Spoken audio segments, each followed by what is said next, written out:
আসসালামু আলাইকুম প্রিয় দর্শক, আমার কাছে একটি প্রেস্টিজের ইন্ডাকশন কুকার আসছে রিপেয়ারের জন্য। দেখতে পাচ্ছেন এটি খুলনা দৌলতপুর থেকে নিয়ে আসছেন একজন আমার কাছে রিপেয়ারের জন্য। তো এই ইন্ডাকশন কুকারটি আমি রিপেয়ার করে দেখাবো। তার আগে আমি এই পাওয়ার কর্ডটি লাগিয়ে দেখে নিব যে কোনো পাওয়ার টাওয়ার আছে কি না। দেখতে পাচ্ছেন এখানে ডিসপ্লেতে কোনো আলো নাই, তার মানে এটি হচ্ছে সম্পূর্ণ ডেড অবস্থায় আসছে আমার কাছে রিপেয়ারের জন্য। যারা নতুন টেকনিশিয়ান ভাই আছেন, এই ধরনের ইন্ডাকশন কুকার যখন আসবে রিপেয়ারের জন্য, সর্বপ্রথমে আপনারা কোথা থেকে শুরু করবেন, কীভাবে রিপেয়ার করবেন, সব কিছু জানতে পারবেন, দেখতে পারবেন এই ভিডিওতে। তাই ভিডিওটা কোনো রকম স্কিপ না করে শেষ পর্যন্ত দেখুন। এখানে যে স্ক্রুপগুলো থাকে আমি খুলে নিয়েছি। এখন আমি এই উপরের যে কভারটি আছে গ্লাস, এই গ্লাসটি খুলে নিচ্ছি। দেখতে পাচ্ছেন এখানে অনেক বড় একটি সার্কিট এবং কয়েলের যে সাইজ অনেক ছোট। এই সার্কিটের কয়েল এটি না। তো এই কয়েলটি পরে কোনো মিস্ত্রি ভাই লাগিয়েছেন। এই সার্কিটের সাথে এত ছোট কয়েল কখনো থাকবে না, এটি হচ্ছে অন্য চুলোর কয়েল এখানে লাগানো আছে। এখানে ডাবল সেন্সার দেখা যাচ্ছে, কিন্তু আসলে ডাবল সেন্সার কিনা এটা আমি বিস্তারিত আলাপ করব একটু পরেই। এখানে যে এত বড় সার্কিটটি দেখতে পাচ্ছেন, এই সার্কিটটি কীভাবে রিপেয়ার করবেন, এটি অনেক পুরাতন ইন্ডাকশন কুকার, অনেক আগের। তো এখনকার সার্কিটের সাথে এর কোনো মিল পাবেন না আপনারা, আমি আপনাদের দেখিয়ে দিচ্ছি। যত ধরনের ইন্ডাকশন কুকার আছে, সব ইন্ডাকশন কুকারের সিস্টেম এক হতে পারে, পিসিবির ডিজাইন আলাদা হতে পারে, পিসিবি ছোট বড়, কিন্তু সিস্টেম একই। একই সিস্টেমে ইন্ডাকশন কুকার কাজ করে, এটি মনে রাখবেন। এখানে দেখেন 4টা ক্যাপাসিটার দেখতেছি আমি কালো, এবং ইন্ডাক্টর কয়েল 3টা দেখতেছি, এবং ট্রান্সফর্মার অনেক বড় সাইজের। দেখেন বর্তমান যে ইন্ডাকশন কুকারের সার্কিটগুলো আছে, এতে 3টা ক্যাপাসিটার এবং একটা ইন্ডাক্টর কয়েল, কিন্তু এতে সব কিছু ডাবল ডাবল। এই যে ট্রান্সফর্মার দেখতে পাচ্ছেন, এখানে ট্রান্সফর্মারটি অনেক বড় সাইজের। তা আমি আরও একটি সার্কিট দেখাচ্ছি আপনাদের। দেখেন এখানে প্রোগ্রাম আইসি একটি আছে, আর এর ভিতরে 2টা বড় সার্কিট, এবং হিটচিনটা অনেক বড়। দেখেন আমি এখানে আরও একটি ইন্ডাকশন কুকারের সার্কিট নিচ্ছি। এখানে দেখেন কোনো মিল নাই এইগুলোর সাথে, দেখতে পাচ্ছেন। আমি আরও একটি জিনিস দেখাবো আপনাদের। এত বড় একটি সার্কিট, কিন্তু 2টা ট্রানজিস্টর দিয়ে ড্রাইভ করা। এখানে দেখেন ছোট সার্কিটে 3টা ট্রানজিস্টর দিয়ে ড্রাইভ করা, আর এখানে 2টা ট্রানজিস্টর দিয়ে ড্রাইভ সেকশন করা। তার মানে ড্রাইভ যেটা পালস যায় আইজিবিটিতে, মাত্র 2টো ট্রানজিস্টর দিয়ে পালস সিগন্যালটাকে আইজিবিটিতে পাঠানো হয়েছে। তো আমি প্রথমে এই সার্কিটের কি কি চেক করব। দেখেন এখানে ফিউজও আমি দেখতেছি কাটা আছে, ফিউজটি কোনো টেকনিশিয়ান ভাই তার দিয়ে জোড়া লাগিয়েছেন। তো এখন আমি চেক করে দেখাবো আপনাদের। সর্বপ্রথম কি কি চেক করবেন, এই ধরনের ইন্ডাকশন কুকার রিপেয়ারের জন্য আসলে সর্বপ্রথমে ফিউজ চেক করবেন। ফিউজটি ভালো দেখা যাচ্ছে, তো ফিউজটি তার দিয়ে জুড়ানো। এখানে দেখেন ফিউজটা তার দিয়ে জুড়ানো। তো এই ফিউজটি কেটে গিয়েছিল, কিন্তু ফিউজটা কাটার কারণটা কি সেটি আগে বের করতে হবে। এখানে দেখেন আইজিবিটি সম্পূর্ণ শর্ট। এই আইজিবিটি শর্ট হওয়ার সাথে ফিউজ কেটে যাওয়ার কথা, তা ফিউজটি ঠিকই কেটে গেছে, কিন্তু ফিউজটি কোনো টেকনিশিয়ান ভাই জোড়া লাগিয়েছেন, কিন্তু এটাকে ওপেন করতে পারেননি, মানে চালু করতে পারেননি। তো আমার কাছে নিয়ে আসছেন। তো এখানে যে সার্কিটটি আপনি দেখতে পাচ্ছেন, আমি এখানে 100 পাওয়ারের একটি সিরিজ বাল্ব নিয়েছি। ফিউজ যেহেতু ভালো, ফ্ল্যাগ লাগানোর সাথে এখানে সিরিজের বাল্বটি জ্বলবে। আইজিবিটি শর্ট, তো এখানে কোনো লাইনই পাচ্ছে না। এখানে এসি ভোল্ট ইন হচ্ছে কিনা আমি সেটি চেক করে দেখাচ্ছি আপনাদের। দেখেন এখানে এসি ভোল্ট কিন্তু ইন হয়েছে, তারপরে সিরিজের বাল্ব জ্বলতেছে না, ওদিকে আইজিবিটি শর্ট। তো কয়েল লাগালেই সিরিজের বাল্ব জ্বলবে। এখানে আমি ডিসি ভোল্টেজ মাপ দিব এখন। এসি ভোল্টেজ ইন হচ্ছে, তো ব্রিজ রেকটিফায়ারে যে ডিসি ভোল্ট 220 ভোল্ট ঢুকছে, এখানে 330 ভোল্টের মতো ডিসি ভোল্ট আউট হবে রেকটিফায়ার ডায়োড থেকে। তো আমি এখানে দেখেন ডিসি ভোল্ট মাপতেছি। এখানে ডিসি ভোল্ট ঠিক আছে, আপনারা একটু মিটারের দিকে ফলো করেন। আমি আপনাদের একটু ভালো করে বুঝিয়ে বলছি। দেখেন এখানে ডিসি ভোল্টেজ মিটারে কত থাকবে, 300-র উপরে ভোল্টেজ থাকার কথা। এখানে দেখেন 334 ভোল্ট দেখাচ্ছে ডিসি ভোল্ট, তার মানে এখানে ভোল্টেজটি ওকে আছে, আউটপুট ইনপুট ভোল্টেজ ঠিক আছে। এখন প্রোগ্রাম আইসিতে 5 ভোল্ট আছে কিনা সেটি আমি চেক করে দেখতেছি। দেখেন ডিসপ্লেতে যে 5 ভোল্ট যাবে, সেই 5 ভোল্টগুলো এখানে আমি পাচ্ছি না। এখানে কোনো জায়গায় 5 ভোল্ট পাওয়া যাচ্ছে না, বিভিন্ন ধরনের রিডিং দেখাচ্ছে। দেখেন, তো এখানে যদি 5 ভোল্ট না থাকে আর ডিসপ্লেতে যদি 5 ভোল্ট না যায়, তাহলে ডিসপ্লেতে কোনো আলো আসবে না। তো তো ডিসপ্লেতে আলো যাচ্ছে না কেন, এই সার্কিটে ভোল্টেজ ইন হচ্ছে, ডিসি ভোল্ট হচ্ছে, কিন্তু এই 5 ভোল্ট হচ্ছে না কেন। তো এই 5 ভোল্ট করার জন্য এখান থেকে দেখেন একটি এসি কানেকশান, এই যে ডিসি ভোল্ট এই ট্রান্সফরমার ভিতরে আসবে। তো ফিউজ হয়ে এসি ভোল্ট যেভাবে রেকটিফায়ার ডায়োডে গেছে, ঠিক ওইভাবে রেকটিফায়ার থেকে আবার ব্যাক করে এসে এই জায়গার যে চপার ট্রান্সফরমার আছে, এই চপার ট্রান্সফরমার ভিতরে দেখেন এই জায়গায় আসছে একটি লাইন, এবং এখানকার যে লাইনটি আছে এই যে এখানে এসে থেমে গেছে। আবার এখান থেকে এসে এইভাবে রেকটিফায়ার ডায়োড থেকে এখানে এসে থেমে গেছে, মাঝখানে একটি ব্র্যাকেট। তো এই ব্র্যাকেটটা কিসের, এই ব্র্যাকেটটা আমরা একটু দেখব সার্কিটটা উল্টায়।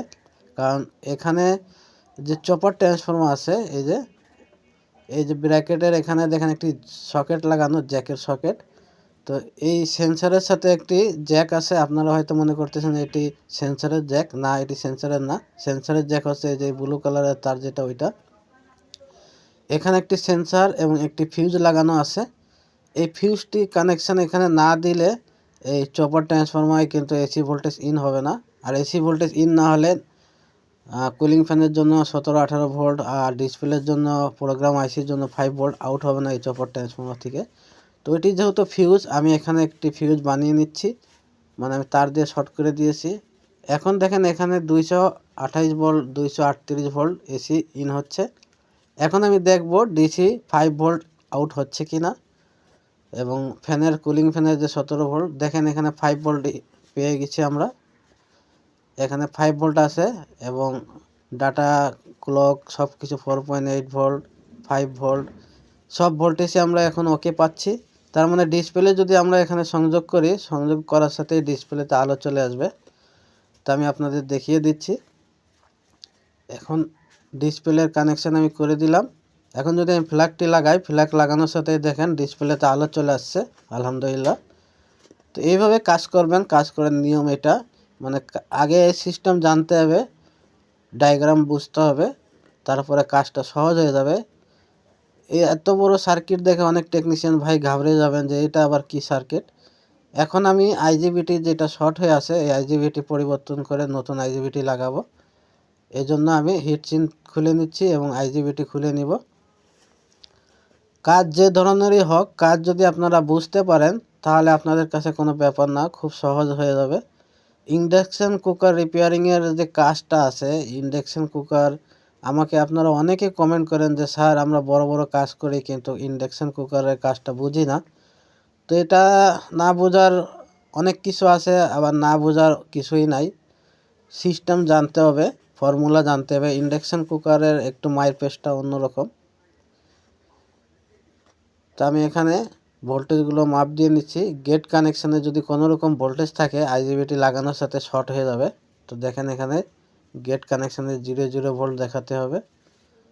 তো 0 ভোল্ট দেখাচ্ছে, এবং সেন্সারে 5 ভোল্ট থাকার কথা, ঠিক আছে। এখানে 17 ভোল্ট পেয়েছি, সব কিছু ওকে আছে।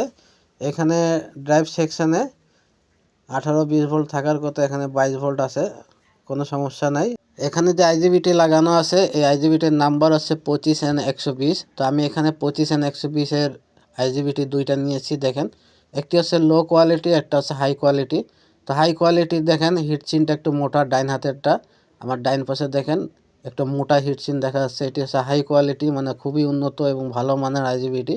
তো আমি এই আইজিবিটি এখানে লাগিয়ে দেব, যেহেতু এটি অনেক পুরাতন এবং বড় সার্কিট, এটি অ্যাম্পিয়ারওয়ালা সার্কিট। তো এখানে যদি পুরাতন পেস্ট লাগানো থাকে, অনেক টেকনিশিয়ান ভাই আছেন এই পুরনো পেস্টটা এখানে দিয়ে দিবেন, কিন্তু দিবেন না, অনেকে দিয়ে দেন, আমি নিষেধ করতেছি এভাবে দিবেন না। দেখেন আমি এটাকে হিট দিয়ে গালানোর চেষ্টা করতেছি, তাও দলা হয়ে আছে। এই হিটচিনটা, এই পেস্টটা যদি আপনারা আইজিবিটির তলে দিয়ে টাইট দেন, তাহলে কিন্তু হিটচিনের সাথে আইজিবিটি ফাঁক হয়ে থাকবে, কখনো মেশবে না। তো আমি হিটচিনটা পরিষ্কার করে নিয়েছি। এখানে পেস্ট যদি আপনারা নাও দেন কোনো সমস্যা নেই, কিন্তু পুরাতন পেস্ট দিবেন না। যদি নতুন পেস্ট থাকে আপনাদের কাছে তাহলে দিয়ে দিবেন। তো আমি এখানে স্ক্রুগুলো টাইট দিয়ে দিচ্ছি সুন্দর করে, যেভাবে ছিল আগে। এবং এখানে সোল্ডারিং করতে হবে, সোল্ডারিংটা যেন ভালো হয়, সোল্ডারিংটা যেন মোটা করে দেওয়া যায়, এবং সোল্ডারিংটা একটু ফিনিশিং করে দিবেন আপনারা। আমি যেভাবে দিচ্ছি দেখেন। আমি সোল্ডারিংটা কীভাবে করতেছি আপনাদের আমি দেখিয়ে দিচ্ছি, আপনারা একটু জুম করে দেখে নেবেন প্রয়োজন হলে।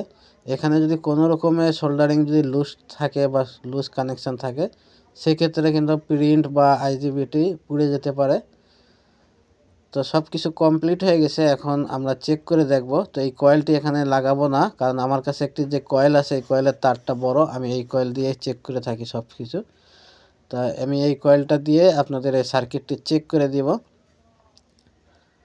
তো হিট হচ্ছে কিনা, এতে কাজ করতেছে কিনা সঠিকভাবে, আমরা এটাকে পরিপূর্ণভাবে ঠিক করতে পারলাম কিনা সব কিছু চেক করে দেখাচ্ছি। দেখেন কুলিং ফ্যান লাগিয়ে দিয়েছি, এখানে সেন্সার লাগিয়ে দিচ্ছি, কয়েলের কানেকশান, কুলিং ফ্যান, সেন্সার সব কিছু লাগানো হয়ে গেছে। তো আপনারা ফলো করেন। আমি এখন ডিসপ্লে সংযোগ দিয়ে চুলাটা অন করব। তো আপনারা চুলা অন করার পরে অবশ্যই কয়েলের উপরে কিছু দিয়ে রাখবেন, মানে একটি পানির পাত্রটা দিয়ে দিবেন। শুধু কয়েল চেঞ্জ করবে না, একটি স্টিলের হাঁড়ি পাতিল দিতে হয়। তা আমি একটি স্টিলের বাটি দিয়ে দিয়েছি এখানে। এখন দেখেন সিরিজ অন করতেছি, এখানে বাল্ব জ্বলবে। দেখেন সিরিজের যে 100 ওয়াটের বাল্ব ব্লিঙ্কিং করতেছে, মানে স্টার্ট নিতে পারছে না, ওনাকে আরও একটু ওয়াট বেশি চাই। তো আমি এখন সিরিজ বাদ দিয়ে ডাইরেক্ট করে দিচ্ছি। আমরা এখন চেক করে নিলাম যে আমাকে সার্কিট ওকে। এখন এই যে অন করব, অন করার সাথে দেখেন 1300 ওয়াটে হিট হওয়া শুরু হয়ে গেছে। এখানে ফ্যান চলছে, ওখানে দেখেন পানি গরম হচ্ছে। তো আমি কিছু সময় এটাকে হিট দিয়ে দেখব, চেক করে। দেখতে পাচ্ছেন খুব দ্রুত কিন্তু পানিটি ফোটা শুরু হয়ে গেছে। এখন আমি এখানে একটি সিস্টেম করে সার্কিটটি বসিয়ে দিচ্ছি। আগে যে মিস্ত্রি ভাই কয়েলটি লাগিয়েছিলেন উনি কুলিং ফ্যানের উপরে কয়েলটি বসিয়ে দিয়েছিলেন। কুলিং ফ্যানের উপরে কয়েল বসালে তো হবে না, এখানে মিডিলে করতে হবে, কয়েলটা মিডিলে বসাতে হবে। তো আমি এখানে সিস্টেম করে কয়েলটি মিডিলে বসিয়েছি এবং এখানে আমি ডিসপ্লে সার্কিটটি লাগিয়ে দিচ্ছি। এখন আমি সেট করে আবারও চেক করে দেখাবো আপনাদের। যে কোনো কাজ আপনারা মন দিয়ে করবেন এবং সময় নিয়ে করবেন, ধৈর্য সহকারে কাজ করবেন, কাজগুলো ভালো হবে ইনশাল্লাহ। তো আমি আবারও চেক করে দিচ্ছি আপনাদের। এখানে দেখেন ফ্ল্যাগ লাগানোর সাথে এসি ভোল্টেজ দেখাচ্ছে। তো আমি অন করে দিলাম, 1300 ওয়াটে হিট হচ্ছে। দেখতে পাচ্ছেন অতি দ্রুত পানিটা কিন্তু ফোটা শুরু হয়ে গেছে। এই ছিল আজকের ভিডিওটা ভালো লাগলে ভিডিওতে একটি লাইক দিয়ে শেয়ার করে দিবেন, আর আমার চ্যানেলে নতুন হয়ে থাকলে চ্যানেলটি সাবস্ক্রাইব করে বেল আইকনটি অন করে দিবেন, যেন নতুন নতুন ভিডিও সাথে সাথে পেয়ে যান আপনারা। আর আমাদের এখানে ইন্ডাকশান কুকার রিপেয়ারিং কোর্স চালু হচ্ছে। 10 ডিসেম্বর থেকে অলরেডি ভর্তি শুরু হয়েছে, 30 ডিসেম্বর পর্যন্ত ভর্তি চলবে। যারা ইন্ডাকশান কুকার রিপেয়ারিং কোর্স করতে চান আমার সাথে যোগাযোগ করবেন, ভিডিও ডিসক্রিপশনে নাম্বার দেওয়া থাকবে। এছাড়া আমি স্ক্রিনে নাম্বার দিয়ে দিচ্ছি, এই নাম্বারে কল করে বিস্তারিত জেনে নেবেন। এখানে আরেকটি সিস্টেম আছে, দেখেন এখানে হাঁড়ি উঁচু করার সাথে E8 দেখাবে, অন্য অন্য ইন্ডাকশানে E0 দেখায়, তো এখানে E8 দেখাচ্ছে। ভালো থাকবেন, আল্লাহ হাফেজ।